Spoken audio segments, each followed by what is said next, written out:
ស្ត្រីជាប្រពន្ធលួចរត់ទៅម្ខាងដើម្បីខលទូរស័ព្ទទៅជំនួយការប្រុសនឹកស្មានមិនដល់ថានាងភ្លេចកាសបឡូទូនៅលើតុបរិសុទ្ធជាប្តីមានការសង្ស័យក៏ពាក់កាសដើម្បីស្ដាប់ថាតើអ្នកទាំងពីរនិយាយអ្វីខ្លះមិនមែនប្រាប់ហើយទេយប់នេះខ្ញុំត្រូវនៅកំដរប្តីខ្ញុំអូនសម្លាញ់បងនឹកអូនណាស់យប់មិញនៅក្នុងឡានមិនទាន់ឲ្យម្ដងហើយទេពាក្យសម្ដីទាំងនេះប្រៀបដូចជាមជុលចាក់ទម្លុះបេះដូងរបស់គាត់បានដោះកាសចេញដោយកំហឹងហើយក្រោកដើរចេញភ្លាមប្រពន្ធគិតថាប្តីគ្រាន់តែប្រច័ណ្ឌទើបគិតចង់ត្រឡប់ទៅផ្ទះលួងលោមគាត់វិញមិននឹកស្មានថាបរិសុទ្ធជាប្តីបានប៉ះចំស្រោមជើងពណ៌ខ្មៅមួយនៅក្នុងឡានប្រពន្ធពេលប្តីសួរនាំនាងក៏ប្រញាប់ឆក់យកមកវិញនាងក៏ហប់ថាមិត្តភក្តិជាឡានកាលពីលើកមុនហើយជ្រុះទុកនៅទីនេះពេលនេះបរិសុទ្ធជាប្តីពិតជាអស់សង្ឃឹមចំពោះប្រពន្ធគាត់ទាំងស្រុងហើយថ្ងៃបន្ទាប់គាត់បានលាក់បាំងប្រពន្ធហើយលួចទៅកន្លែងធ្វើឯកសារលោកចៅរាល់ព័ត៌មានអត្តសញ្ញាណរបស់គាត់ទាំងអស់ដោយមិនស្ដាយស្រណោះបន្ទាប់មកកក់សម្បត្តិយន្តហោះទៅក្រៅប្រទេសនៅមួយសប្តាហ៍ក្រោយគាត់សម្រេចចិត្តបាត់ខ្លួនពីពិភពលោករបស់ប្រពន្ធគាត់ជារៀងរហូតព្រោះនៅក្នុងក្រសែភ្នែកគាត់មនោសញ្ចេតនាដែលប្រែប្រួលគួរតែបោះចោលដូចជាសម្រាប់អញ្ចឹងពេលយប់បរិសុទ្ធនោះត្រឡប់មកផ្ទះវិញដោយអារម្មណ៍សោកសៅគាត់យកចិញ្ចៀនរៀបការដែលតំណាងឲ្យក្តីស្រឡាញ់ដុតរលាយជីទឹកដាក់ក្នុងប្រអប់ពេលនោះប្រពន្ធត្រឡប់មកផ្ទះវិញទាំងកណ្ដាលអាធ្រាត្រដូចធម្មតាបរិសុទ្ធនោះបានហុចប្រអប់នៅក្នុងដៃទៅឲ្យប្រពន្ធដោយផ្ទាល់ហើយនិយាយថាវាជាកាដូភ្ញាក់ផ្អើលដែលគាត់រៀបចំសម្រាប់ហើយឲ្យនាងរងចាំ7ថ្ងៃទៀតទើបបើកមើលប្រពន្ធមានចម្ងល់ថាហេតុអ្វីត្រូវចាំដល់7ថ្ងៃក្រោយព្រោះប៉ុន្មានថ្ងៃទៀតជាខួបអាពាហ៍ពិពាហ៍7ឆ្នាំរបស់យើងនាងធ្វើជាមានអារម្មណ៍ខុសហើយនិយាយថាមួយរយៈនេះរវល់ការងារពេកទើបភ្លេចអស់បរិសុទ្ធនោះមានអារម្មណ៍ថាវាជារឿងគួរឲ្យចង់សាច់ណាស់ដោយសម្លឹងមើលស្នាមនៅដ៏ច្បាស់របស់ប្រពន្ធគាត់ដឹងច្បាស់ថាពាក្យថារវល់របស់នាងគឺរវល់នៅកំដរជំនួយការប្រុសប៉ុន្តែគាត់មិនបានជ្រើសរើសការលាតត្រដាងនៅនឹងកន្លែងនោះទេនៅពេលយប់ដែលប្រពន្ធកំពុងងូតទឹកជំនួយការប្រុសនោះបានផ្ញើសារមកដោយគ្មានការអ៊ីនខ្មាស់អូនសម្លាញ់បងនឹកអូន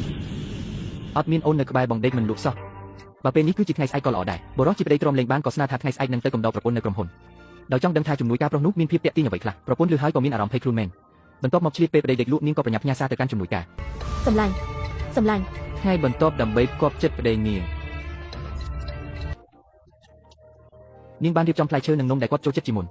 ដើម្បីបង្ហាញប្រាប់កូនចៅថាពួកគេស្រឡាញ់គ្នាខ្លាំងប៉ុណ្ណាបន្ទាប់មកនាងក៏ប្រញាប់រកលេសដើម្បីទៅណាត់ជួបជាមួយជំនួយការប្រុសមិននឹកស្មានថានាងប្រញាប់ពេករហូតភ្លេចទូរស័ព្ទនៅលើតុឃើញដូច្នេះប្តីក៏កាន់ទូរស័ព្ទបំណងយកទៅឲ្យនាង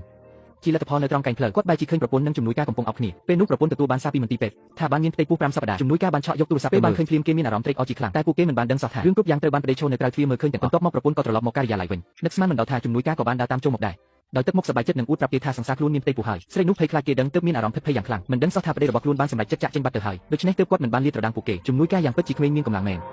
ខ្លាំងជាងខ្ញុំទៅទៀតមែនទេប្រពន្ធភ័យខ្លាចជំនួយការនិយាយជ្រុលមាត់ក៏ប្រញាប់ដេញគេចេញទៅប៉ុន្តែរឿងនេះក៏បានដាស់តឿននាងដែរក្រែងលោថ្ងៃក្រោយពោះកាន់តែធំច្បាស់ជាលាក់លែងចិត្តហើយនាងគិតថាត្រូវប្រញាប់បំពេញកាត់ប្រកេតជាប្តីប្រពន្ធជាមួយប្តីនាងម្ដងធ្វើបែបនេះទើបអាចឲ្យប្តីនាងទទួលយកកូននេះដោយមិនដឹងខ្លួនពេលនេះគ្រាន់តែទប់ការបីតងដើម្បីជូនពរឲ្យថ្ងៃខាងមុខរបស់អ្នកជួបតែរឿងល្អនិងមានសំណាងធំមិនដឹងសោះថាប្តីរបស់នាងដឹងពីគម្រោងការនេះតាំងពីយូរមកហើយពេលត្រឡប់មកផ្ទះវិញនៅពេលយប់ប្តីបានដុតបំផ្លាញរូបថតទាំងអស់របស់ពួកគេកន្លងមក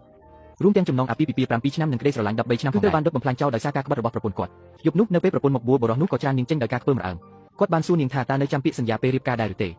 ប្រពន្ធបាននិយាយភ្លាមថាមួយជីវិតនេះស្រឡាញ់តែគាត់ម្នាក់បរិសុទ្ធនោះឃើញរកពីខ្លាំងខ្លាយរបស់នាងហើយក៏មានអារម្មណ៍ថាខ្ពើមពេលនេះប្រពន្ធនៅមិនទាន់ដឹងទេថានេះជាការជួបគ្នាលើកចុងក្រោយជាមួយប្តីរបស់ខ្លួនថ្ងៃបន្ទាប់ពេលប្រពន្ធចេញទៅធ្វើការគាត់ក៏បានទូរស័ព្ទទៅមេធាវីឲ្យរៀបចំការលែងលះឲ្យបានលឿនបំផុត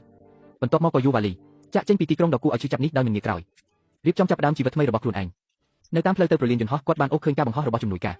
កំដររយៈពេល3ឆ្នាំទេវតាតូចបានមកដល់ហើយអូនសម្លាញ់ហត់ហើយថ្ងៃអនាគតបងនឹងស្រឡាញ់បងក៏បានប្លុកលេខទូរស័ព្ទប្រពន្ធនិងជំនួយការចោលយ៉ាងដាច់អហង្ការរួចក៏បោះទូរស័ព្ទចេញទៅក្រៅបង្អួចឲ្យកង់ឡានកិនបែកខ្ទេច